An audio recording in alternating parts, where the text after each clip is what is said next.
अस्सलाम वालेकुम। वीडियो का टॉपिक है नॉकटर्नल एन्यूरेसिस या नाइट टाइम यूरिनरी इनकॉन्टिनेंस, जो कि बच्चों में आम तौर पे एक शिकायत के तौर पे पेरेंट्स लेकर आते हैं हमारे पास। और बेसिकली इसकी एज जो है वो लेस दैन 7 ईयर्स वाले जो बच्चे आ रहे होते हैं वो उनको रीअश्योर करते हैं हम लोग। और इसकी मैं आपको इस वीडियो में वजूहात भी बताऊंगा कि ये किस वजह से होता है और इसमें क्या क्या करना चाहिए और डॉक्टर को कब दिखाना चाहिए। तो ये वीडियो जो है वो कंप्लीट एंड तक देखिएगा। नॉक्टर्नल एन्यूरेसिस जो है वो बेसिकली रात में बच्चे जो पेशाब कर देते हैं बेड पे सोते हुए, नींद में यूरिन का पास हो जाना, इनकॉन्टिनेंस शो करना, ये उस अलामत के लिए एक नाम दिया गया है नॉक्टर्नल एन्यूरेसिस। ठीक है। अब इस कंप्लेन के साथ पेरेंट्स हमारे पास आ रहे होते हैं कि हमारा बच्चा जो है वो 5 साल का हो गया है फॉर एग्जाम्पल, लेकिन अभी तक वो यूरिन जो है वो कंट्रोल नहीं कर पाता। टॉयलेट ट्रेनिंग भी उसको बहुत करवाई है, दिन भर वो सही कंट्रोल करता है, खुद जाता है वॉशरूम जाता है, लेकिन रात में जो है उसका यूरिनरी कंट्रोल उसकी कंट्रोल में नहीं रहता और वो सोते हुए यूरिन पास कर देता है। तो इसकी क्या वजह हो सकती है और इसमें क्या करना चाहिए? ये वो मोस्ट इंपॉर्टेंट क्वेश्चन है जो पेरेंट्स हमसे पूछते हैं आके। और बेसिकली इसका सिंपल सा आंसर ये कि बच्चों की जो ब्लैडर की डेवलपमेंट होती है और उसकी जो नर्वस सिस्टम इन्वॉल्व होता है साथ में, नर्व्स की डेवलपमेंट और उसका कंट्रोल, उसकी कोई ख़ास और मखसूस एज नहीं है। वैसे मोस्ट ऑफ द चिल्ड्रेन जो हैं वो 5 साल की उम्र तक अपनी ये सारी चीज़ें अच्छे से कंट्रोल कर चुके होते हैं। और 5 साल की उम्र के बच्चे जो हैं वो बहुत अच्छे से टॉयलेट ट्रेन भी होते हैं और साथ साथ रात में भी वो अपने ब्लैडर को कंट्रोल कर रहे होते हैं। और मोस्टली हमें ये कंप्लेन नहीं मिलती, लेकिन कुछ बच्चे जो हैं 5 से 7 साल की उम्र तक भी ये चीज़ डेवलप नहीं कर पा रहे होते। तो बात कर लेते हैं आप कुछ वजूहात पे। मोस्ट कॉमन जो वजह मैंने आपको बताई वो ये है कि ब्लैडर जो बच्चों का है वो 5 ईयर्स तक कम्प्लीटली बहुत से बच्चों का इस तरह कंट्रोल के साथ डेवलप नहीं हुआ होता कि उसके साथ जो नर्व्स इन्वॉल्व हैं, जो ब्लैडर के फुल होने के बाद बच्चे के अंदर सेंसेशन डेवलप करती हैं, यूरिनरी अर्ज पैदा होती है कि उसको ख्वाहिश पैदा हो कि वो यूरिन करे, यानी कि बच्चे की सेंसेशंस डेवलप हों कि ब्लैडर फुल हो गया और अब यूरिन करना है, और कंट्रोल हासिल हो जाए बच्चे को कि वो रोक कर रखे जब तक वो बाथरूम ना जाए। तो ये वाली जो फिनोमेना और ये वाला जो प्रोसेस है बहुत से बच्चों में 5 to 7 ईयर्स तक डेवलप नहीं हुआ होता, तो उसके लिए बच्चों को ट्रेन किया जाता है, मेहनत की जाती है। तो एक तो ये कॉमन कंप्लेन का एक ख़ास रीज़न ये हो गया, जिसमें हमें कुछ भी खास करना नहीं होता है सिवाय lifestyle modification and some measures के, जो हम पेरेंट्स को सिखाते हैं और मैं आगे डिस्कस करूँगा इसमें। उसके अलावा कुछ कुछ वजूहात वो भी होती हैं जिसमें कंसल्टेशन लेनी पड़ती है और वो मेडिकल ट्रीटमेंट उनके लिए चाहिए होती है। अच्छा, इस वजह के अलावा एक वजह और है बच्चों के हार्मोनल इम्बैलेंस। जैसे कि एक हार्मोन होता है एंटी डायूरेटिक हार्मोन, जिसका काम होता है कि पानी को गुर्दों से रीअब्जॉर्ब करना और यूरिन की प्रोडक्शन को थोड़ा सा कम करना।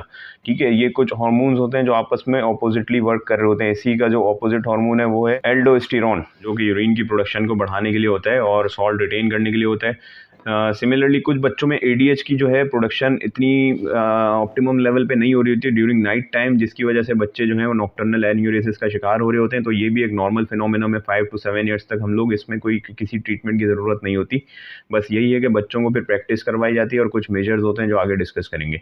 अच्छा, उनके अलावा कुछ इश्यूज़ ऐसे भी हैं जिसमें फिर आपको मेडिकल कंसल्टेशन लेनी होती है। तो प्रोसीजर ये है कि जब भी आपका बच्चा इस कंप्लेन के साथ आप डॉक्टर के पास जा रहे हैं, स्पेशली जब वो 4-5 साल का है, बच्चा बड़ा हो रहा है, आप उसको ट्रेन कर रहे हैं, दिन भर वो वॉशरूम के लिए जो है टॉयलेट ट्रेन हो चुका है और उसके बाद वो खुद जाता है टॉयलेट, बता के जाता है, पेरेंट्स को बताता है कि अब मुझे वॉशरूम जाना है, और रात में उससे कंट्रोल नहीं हो रहा, तो इस कंप्लेन के साथ आप जाते हैं डॉक्टर्स के पास। तो डॉक्टर जो है वो आपको फिर फॉलोअप पे बुलाएगा, वो आपको कुछ मेजर्स बताएंगे जैसे कि मैं बता रहा हूँ यहाँ पे। फिर उसके बाद आपसे फॉलोअप लिया जाता है, कंटिन्यूस मेहनत होती है, उसमें बहुत ज़्यादा पेशेंस की ज़रूरत होती है। और फिर डॉक्टर इस हवाले से ख़ुद असेस कर लेते हैं कुछ टेस्ट करवा के कि खुदा न खास्ता कोई दीगर मेडिकल सिचुएशंस तो नहीं है बच्चे को। वो जब रूल आउट हो जाती हैं तो फिर तसल्ली हो जाती है कि ये नॉर्मल फिजियोलॉजिकल इशू चल रहा है जो कि एज के हिसाब से खुद ही बैलेंस हो जाता है, तो उसमें कंटिन्यूस मेहनत करनी पड़ती है। अच्छा, दीगर इशूज़ क्या हैं पैथोलॉजिकल जो हमें टेस्ट से पता चल जाएंगे? एक जुवेनाइल डायबिटिस।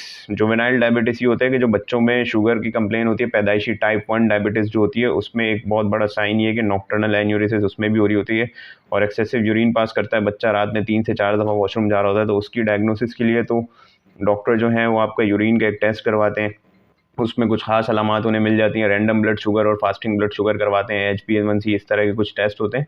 तो उससे शुगर की डायग्नोसिस हो जाती है कि इस बच्चे को खुदा न खास्ता शुगर है। ठीक है, इसके अलावा कुछ इश्यूज़ ये होते हैं जैसे कि कुछ बच्चों को क्रॉनिक कॉन्स्टिपेशन चल रही होती है, तो कॉन्स्टिपेशन वाले बच्चों में भी इस तरह के इश्यूज़ होते हैं और वो कॉन्स्टिपेशन की वजह से यूरिनरी इनकॉन्टिनेंस का शिकार होते हैं, स्पेशली नाइट टाइम में, और वो उसकी वजह से यूरिन पास कर रहे होते हैं। कुछ बच्चे जो हैं वो उनको एडिनॉइड्स होते हैं, टॉन्सिल्स होते हैं, वो स्लीप एपनिया में जा रहे होते हैं, तो वो जब सांस लेने में उनको डिफ़िकल्टी होती है, मुंह से सांस ले रहे होते हैं, तो ऐसे बच्चों के अंदर भी देखा गया है कि वो यूरिनरी इनकॉन्टिनेंस का भी शिकार हो रहे होते हैं। तो जब ये दीगर मसाइल हों और इसके साथ साथ यूरिनरी इनकॉन्टिनेंस हो रही हो तो आप जब कंसल्टेशन लेंगे डॉक्टर से तो वो ये सारी चीज़ों को असेस करेंगे और उन मसलों को हल करने की कोशिश करेंगे जिनकी वजह से सेकेंडरी नॉक्टर्नल एन्यूरेसिस यानी रात में यूरिन वाली कंप्लेन पैदा हो रही है बच्चों को। ठीक है। अच्छा, रिस्क फैक्टर्स भी कुछ इन्वॉल्व हो जाते हैं। कुछ बच्चों को जो है आप घर का माहौल इस तरह का होता है कि उनको बहुत ज़्यादा स्ट्रेस और एंग्जाइटी मिल रही होती है, तो वो डर और स्ट्रेस की वजह से भी बहुत सारे बच्चे नॉक्टर्नल एन्यूरेसिस की तरफ चले जाते हैं।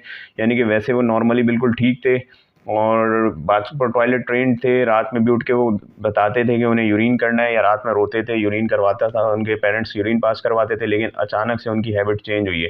तो इसमें देखना पड़ेगा कि बच्चों को सडनली कोई एंग्जाइटी, डर, स्ट्रेस, फेयर, कोई इस तरह की चीज़ तो नहीं है जिसकी वजह से उनका रूटीन चेंज हुआ है। वो थोड़ा psychological side point of view से उनको देखना पड़ जाता है, तो पेरेंट्स ये वाली हिस्ट्री भी पेरेंट्स से लेनी पड़ती है। ठीक है।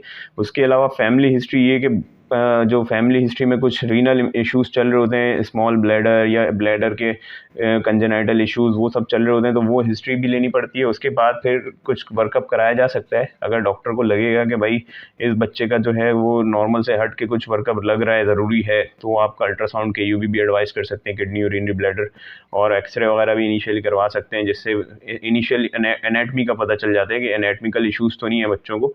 और उसके अलावा कुछ जो साइकोलॉजिकल इश्यूज़, दीगर इश्यूज़ हैं, जैसे कि ADHD, attention deficit hyper sensitivity hyper activity disorder, उसके अंदर भी कुछ बच्चों में रात में ये वाली कंप्लेन, बेड वेटिंग की कंप्लेन होती है कि वो रात में बेड वेट कर देते हैं, तो ये वाली चीज़ें भी आपको मिल सकती हैं। ये बात तो हो गई कि कौन कौन से रीजंस और कॉजेज़ होते हैं जिसकी वजह से नॉक्टर्नल एन्यूरेसिस यानी कि बेड वेटिंग की कंप्लेन मिल रही होती है बच्चों में। अब उनकी डायग्नोसिस की तरफ आ जाते हैं कि डॉक्टर डायग्नोस किस तरह करते हैं। जब आप बच्चे को लेकर जाएंगे क्लिनिक पर, कंप्लेन बताएंगे, तो बच्चे का पहले डॉक्टर फिजिकल एग्जामिनेशन करेंगे। उसमें वो बहुत सारी चीज़ों को पैल्पेट करेंगे, हाथ से चेक करेंगे और कोशिश करेंगे कि ये फिजिकल एनाटमी चेक की जाए कि बच्चे में कोई खुदा ना खास्ता डिफॉर्मिटी तो नहीं है। उसके बाद वो सारी चीज़ों को रीअश्योर करने के बाद आपको चीज़ें समझाएंगे, जैसा कि मैंने शुरू में जिक्र किया था। और अगर ज़रूरी हुआ तो वो कुछ टेस्ट करवाएंगे। अगर उनको लग रहा होगा कि ये बेड वेटिंग जो है पैथोलॉजिकल यानी कि किसी डिजीज़ की वजह से हो रही है, तो वो आपको कुछ टेस्ट एडवाइस करेंगे जिनका मैंने जिक्र कर दिया है। और उसके अलावा फिर कुछ ट्रीटमेंट में मेडिकेशंस जो हैं वो सबसे आखिर में आती हैं। पहला जो मेजर होता है वो ये कि लाइफस्टाइल मॉडिफिकेशन। अब बच्चों की लाइफस्टाइल किस तरह मॉडिफाई की जाएगी, वो इस तरह कि आप रात में बच्चों को सुलाने से पहले 2 घंटे पहले जो है उनको पानी ना दें। 2 आवर्स बिफोर स्लीप आप उन्हें पानी वगैरह पिलाएं, फ्लूइड इनटेक दें। छोटे बच्चों पे ये चीज़ अप्लाई नहीं होती, जो बिल्कुल फीड पर होते हैं उनको तो आपने फिर हर रात में भी हर 2-2 घंटे बाद फीड कराना होता है। ये बड़े बच्चों की बात हो रही है, जो 4-5 साल के बच्चे, उन्हें रात सोने से 1-2 घंटे पहले पानी पिलाएं। फिर उसके बाद बिल्कुल सोने से जस्ट पहले आप उन्हें ये ट्रेन करेंगे, वो वॉशरूम जाएँ आपके साथ, आप उनको लेकर जाएँ और उन्हें यूरिन पास करवाएं। उसके बाद आप ये नोटिस करेंगे रात में आपका बच्चा जो है वो किस वक्त यूरिन मोस्टली पास करता है। जैसे फॉर एग्जांपल आपका बच्चा रात के 2:30 बजे यूरिन पास कर देता है, 2 से 2:30 के दरमियान ऐसा है कि वो डेली यूरिन पास कर चुका होता है, तो आप उसका अलार्म 5-10 मिनट पहले, 15 मिनट पहले 1:45 या 2 AM का फिक्स करें। अलार्म बजे, आप खुद उठें, बच्चे को उठाएं, आराम से नींद से उठाएं, उसको बोलें चलें वॉशरूम चलें, उसको वॉशरूम लेकर जाएं, बिठाएं, यूरिन पास करवाएं। इससे उसकी आदत डेवलप हो जाएगी कि रात में उठना है, यूरिन पास करना है, वॉशरूम जाना है। तो बेशक रात में अगर वो 2 बार यूरिन पास कर रहा है, आप नोटिस करें, अलार्म उसी हिसाब से सेट करें और 2 बार उसको लेकर जाएं। जब जब वो करता है उससे पहले का अलार्म आपने सेट किया है और फिर आप उसको उठाएंगे और लेकर जाएंगे यूरिन पास करवाने। ठीक है। तो इससे ये हो जाएगा कि बच्चे जो है वो ट्रेंड हो जाएंगे, वॉशरूम उनको पता चल जाएगा कि ब्लैडर को किस तरह कंट्रोल करना है, यूरिन कब आना है और कब कब तक आपने उसको रोक के रखना है। ये एक टॉयलेट ट्रेनिंग हो जाती है बच्चों की रात के हवाले से। उसके अलावा जो है आप उसको जो है वो एनवायरनमेंट प्रोवाइड करें जिसमें स्ट्रेस ना हो, एंग्जाइटी ना हो, और स्ट्रेस एंग्जाइटी फ्री एनवायरनमेंट बच्चों को आपने देना होता है। ठीक है। उसके अलावा जो है लास्ट ऑप्शन ये बचता है कि 5 साल से भी आपने चीज़ें स्टार्ट की हुई हैं, फ़ौरन रिजल्ट नहीं आएगा। आपके जो ये मेजर्स हैं ये आपको महीने महीने लगा देते हैं, कुछ बच्चों में तो ईयर्स भी लग जाते हैं इसका रिजल्ट मिलने में। मीनवाइल जो है आपका डॉक्टर वो सारी चीज़ें रूल आउट कर चुका होता है कि बच्चे को डायबिटीज़ नहीं है, बच्चे को खुदा ना खास्ता कोई स्ट्रक्चरल डिफॉर्मिटी नहीं है, ब्लैडर वगैरह के पैदाइशी इशूज़ नहीं है, किडनी रिलेटेड इशूज़ नहीं है, यूरिनरी ट्रैक इन्फेक्शन नहीं है। बच्चों में यूरिनरी ट्रैक इन्फेक्शन में भी ऐसा हो रहा होता है कि यूरिनरी इनकॉन्टिनेंस होती है, तो यूरिन DR और दीगर टेस्ट करवा के वो ये सब चीज़ें क्लियर कर चुके होते हैं। ठीक है। तो फाइनली जो है फिर मेडिसिन की तरफ लाया जाता है बच्चों को। 7 to 8 ईयर्स की एज में जो है फिर हम लोग मेडिसिन यूज़ करते हैं। वो भी वो मेडिसिन होती हैं जो कि बच्चों को जो है ब्लैडर की जो एक्टिविटी है उसको स्मूथ और काम डाउन करने के लिए होती हैं, जिसमें एक एग्जांपल है डेस्मोप्रेसिन, एक एग्जांपल है आपकी जो है एंटी कॉलिनर्जिक ड्रग है, उस कैटेगरी की ड्रग भी यूज़ की जाती है। यहाँ पर प्रॉपर ब्रांड और मेडिसिन तो हम लोग बता नहीं सकते, तो ये आपको फॉर वो जनरल एंड रफ आइडिया, ये आपको कुछ नाम मैं वो बता रहा हूँ, कैटेगरीज बता रहा हूँ। इन मेडिसिन की तरफ इनिशियली हम लोग आते हैं और उसके बाद फिर पीडियट्रिक नेफ्रोलॉजिस्ट को हम लोग रेफ़र कर सकते हैं अगर कोई कॉम्प्लेक्स इशू लग रहा हो तो। लेटर ऑन ये 7 to 8 ईयर्स या उसके बाद ऑनवर्ड्स, ये वो वाली बात है जब आप सारे मेजर्स ट्राई कर चुके हैं और आपको रिजल्ट नहीं मिला और बच्चा जो है वो कंटिन्यूसली बेड वेटिंग की कंप्लेन पर बरकरार है, तो फिर आप फिर आगे ये वाले मेजर्स लेते हैं, medications and then referral to paediatric nephrologist. तो this sums up today's topic, और जो मेजर बातें थी वो मैंने आपको बताई हैं। होपफुली ये बातें आपके लिए हेल्पफुल साबित होंगी। Thank you very much.